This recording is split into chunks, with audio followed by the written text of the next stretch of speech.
My roommate tried to gaslight me into thinking I was losing my mind, but I turned the tables on him. So, I moved into a new apartment this summer with a roommate. Let's call him Jake. Rent in my city is ridiculous. So splitting a 2-bedroom was the only way I could afford to live near my job. At first, things were totally fine. Jake seemed normal enough.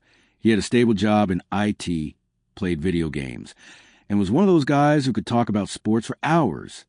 I'm a little more introverted, but we got along decently well. The first couple weeks, we'd watch movies together sometimes or cook dinner at the same time. Nothing out of the ordinary. I thought I'd lucked out with a decent roommate. But then little things started happening. I'd come home from work and notice my phone charger wasn't where I'd left it, or the blinds would be open when I know I closed them that morning. Once, my desk chair was pulled out like someone had been sitting in it, even though I hadn't touched it since the night before. At first, I brushed it off. I figured maybe I'd just been in a rush or forgotten.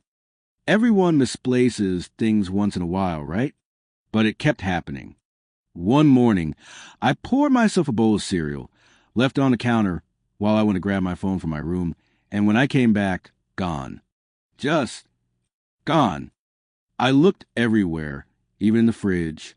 Nothing. I asked Jake if he'd seen it, and he just shrugged and said, "You probably ate it already." I laughed it off, but inside I was like, "Did I?" I had been stressed at work, barely sleeping, and I started second-guessing myself. Over the next couple of weeks, more slip-ups happened. My keys ended up in the freezer. The TV remote was under the couch cushion I never use. My backpack was missing for 2 whole days, only to turn up in the trunk of my car. Even food went missing from the fridge, small things like half a sandwich or a can of soda. Every time, Jake would act like he was concerned. He'd say things like, "Man, you really need more sleep. Are you sure you're not drinking more than you realize? Maybe you should see a doctor. Memory loss at your age is unusual." The way he said it made me question myself. For a little while, I really thought, what if something's wrong with me? But then something happened that changed everything. I keep a journal. Not like a Dear Diary journal, but just notes, work reminders, random thoughts. I left it on my desk one night, open to a blank page. When I came back from a shower, there was a fresh entry written in it. It said, "You're forgetting more and more. You need help." The handwriting wasn't mine. That was when I knew Jake was messing with me, playing dumb. The next day, I acted like I hadn't noticed. At breakfast, I casually told Jake I was worried I might be developing memory issues and asked if he'd seen me doing anything weird. He gave me this fake sympathetic look and said, "Yeah, man. Honestly, it's been kind of concerning. Maybe you should talk to a doctor or therapist. Could be early onset something." That confirmed it. He wanted me to think I was losing my mind. So I made a plan. I bought a few cheap Wi-Fi cameras and hid them around the apartment, inside a fake plant behind the TV, and one in my bedroom disguised as a USB charger. Nothing fancy, just enough to catch movement. And sure enough, within 48 hours, I had my proof. Jake was going into my room while I was at work.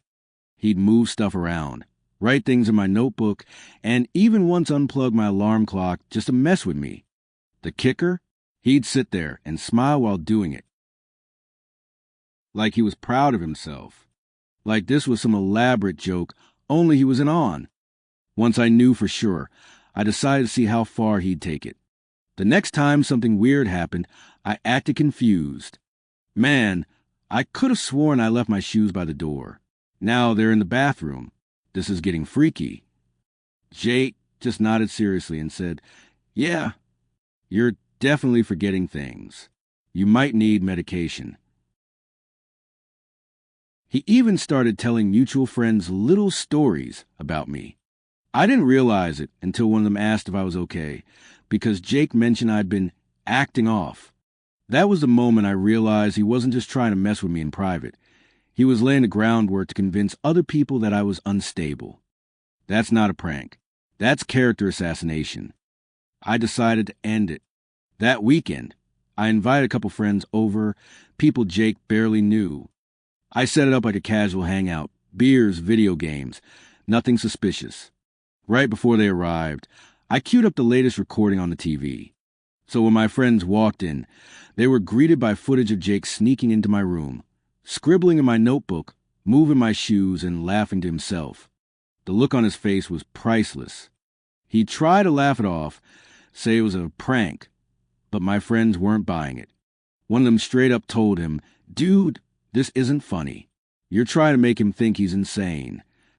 Jake got defensive, saying I was overreacting and that it was just a joke. But nobody was laughing. After my friends left, I told Jake he had 2 weeks to move out or I'd send the footage to our landlord and HR at his job. At first, he called me dramatic. Then he got angry, saying I was threatening him. I calmly told him, "I'm not threatening. I'm promising. Either you go quietly or everyone sees what you did." He packed up and left within a week. The aftermath. Here's a twist, though. 2 nights after he moved out, I got a text from an unknown number. It was just one sentence. "You can't watch everything." I blocked the number, changed my locks, and added more cameras. It's been 3 months, and I haven't heard from him since. But sometime when I come home, I swear things still feel off. Like last week, I found the blinds open again. And I can't decide if I'm just paranoid now, or if Jake's still out there, waiting for another chance to mess with me. When I told my close circle of friends what had been happening, they all said the same thing. This wasn't just a prank. Jake had been deliberately trying to condition me into questioning my own sanity. That's not a harmless joke. That's psychological abuse. If I hadn't caught on when I did, who knows how long he would have kept it up. Maybe he wanted me to break down. Maybe he wanted to feel like he had control over someone. The whole thing left me wondering, how many times has he done this before? Because the way he acted, the smooth lies, the casual gaslighting, it didn't feel like the first time. So yeah, if you're ever in a roommate situation and start questioning your own memory, trust your gut. It might not be you. Document things. I wish I had done it sooner.